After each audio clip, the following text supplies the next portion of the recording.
Hi,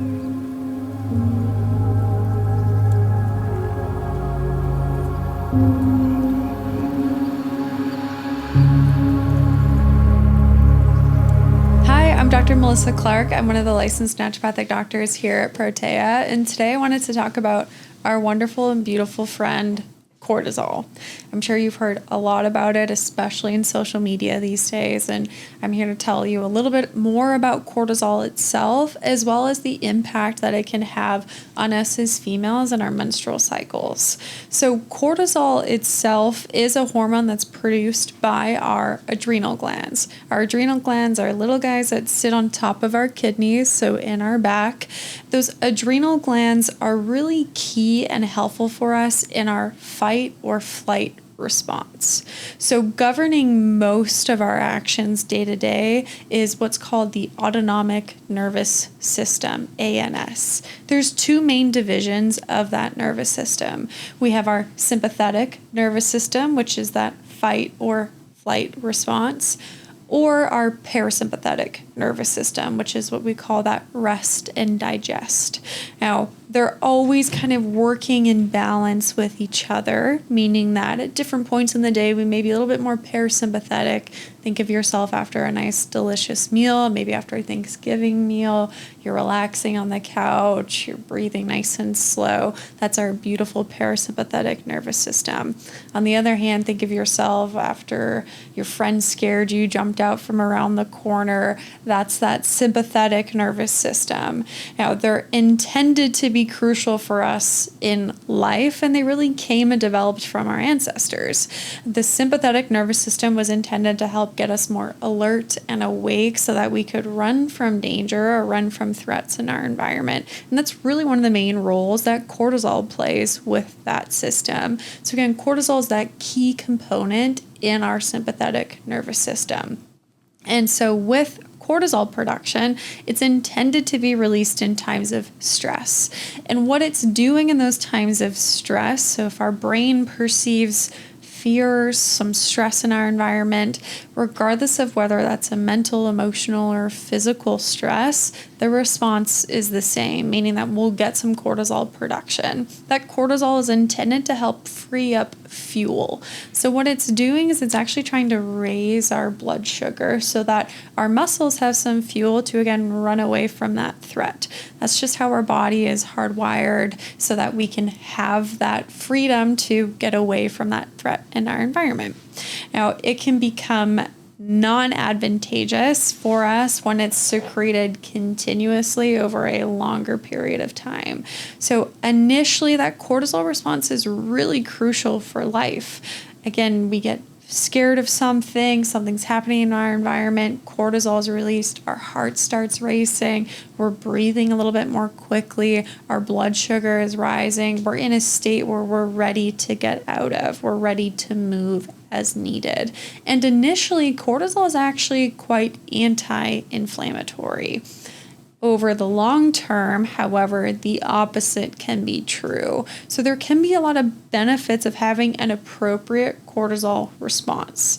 We know cortisol to be our stress hormone, but it's also our wakefulness hormone. So it's really necessary for helping us get up and going throughout the day. So we can have a poor cortisol awakening response, meaning that we're up physically, but maybe mentally it takes us a little while. Maybe it's an hour or two after waking up that you feel like the fog has lifted and your brain is on. A lot of times that can be indicative of a poor cortisol awakening response. All different things here at Protea that we're well versed in and ready to help assist you with.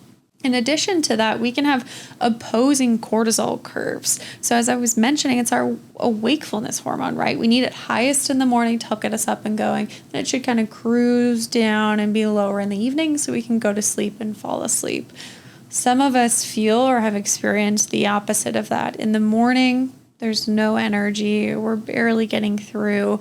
And then suddenly in the evening, it's like a second wind. We're wide awake. We're doing a lot. We have the most energy we've had all day. And now it's disrupting our sleep and that poor sleep quality, meaning even if we get to sleep, maybe we're not getting deep or REM sleep. we're now ruining that next day's cortisol production and the cycle continues. So cortisol, again, necessary for life, but appropriate amounts at the appropriate time of day is really key for us having a good endocrine system, just meaning all of the organs that make and produce a hormone, the adrenal glands being one, all work in harmony together, and they can negatively or positively impact each other. That's where then cortisol can become harmful to our menstrual cycle. Cortisol has actions all over the body, our brain certainly being one of them. If we're in a chronic stressed state or a high stress environment and our body is trying to continually send out cortisol to help us get away again from that threatening environment, we can have higher cortisol levels in our blood all day, all week, all month long. That's not how that should exist naturally, and so that can then interfere with our menstrual cycle. The reason for that is when cortisol is high, it can interrupt the signal from our brain down to our ovaries that's really key in regulating our cycle. Those two main signals that travel from our brain to our ovaries are FSH, follicle stimulating hormone, and LH, luteinizing hormone. Both key and instrumental parts of our menstrual cycle that can be impacted by an excess of cortisol. What does that mean? Well, for starters, a lack of or reduction in the production of FSH, follicle stimulating hormone, can negatively impact the development of a follicle of our egg that we would hopefully be ovulating mid-cycle. If you can imagine, follicle stimulating hormone stimulates a follicle, gets that ready for ovulation to occur. If we're not producing that at an appropriate amount, that follicle doesn't have the opportunity to get to the final stages of development to be ready to be released. And so we can have issues there. In addition to that, cortisol can impact our LH secretion, again, that luteinizing hormone. This is really key for ovulation. LH peaks mid-cycle. If we're a textbook perfect, roughly 28-day cycler, meaning every 28 days we have a period, roughly day 14, kind of right in the middle, is when we should be ovulating. That's when LH should be rising. It allows for the release of that follicle, and then that's what can prompt or allow for pregnancy to occur. If cortisol is high, it will not allow for that proper LH signaling, so we may not release that egg, and so we will not ovulate, and then there's no chance of pregnancy that month. In addition to there not being a chance for pregnancy without ovulation, the other key part about ovulation is that it allows for progesterone production. Progesterone is a hormone that is really only present in the second part of our cycle, so after ovulation. It's called the luteal phase.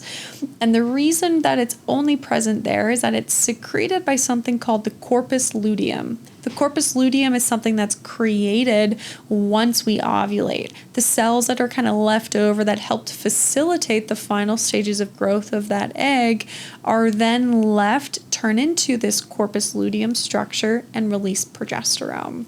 Progesterone is a really wonderful hormone and really necessary for the balancing act of estrogen. And if we don't ovulate because of that cortisol, we, yes, don't have the chance for pregnancy without an egg being present, but then we also don't have that progesterone production. And that decrease in progesterone can equate to a heavier flow that next cycle, more painful periods, more mood swings prior to our period, something that we call a luteal phase defect, meaning that luteal phase, second part of our cycle, is shorter and or the progesterone production is really weak. And that's, again, a really key part for a healthy menstrual cycle and then also for pregnancy purposes as well. So those are two main ways that cortisol can really impact us as females and our menstrual cycle. Now, that doesn't mean that there's nothing we can do about it. It doesn't mean that we're stuck like this. I know we live in a world that's really fast and moving, and stress is inevitable in life. It's really about having the tools to manage that stress and prioritizing self-care, both in mindfulness practices and then also just having a good idea of how is my blood work looking. Let's do a nice good check underneath the hood to see how is your cortisol? What are your menstrual cycles looking like now as a female? And for men, yes, it can also impact our testosterone production and our sperm production. So still very important for you as well. If you're interested in diving deeper into cortisol or curious about where your levels are and how that may be impacting your health, we would be more than happy to see you here at Protea. Would love to dive deep into that. Know that, again, cortisol is not all bad, but also not all good. She's our Goldilocks hormone. We need the right amount at the right time of day, and we're here to help you achieve balance in your life so that you can get back to doing the things that you love. I hope to see you guys soon and have a wonderful day. We'll see you soon at Protea.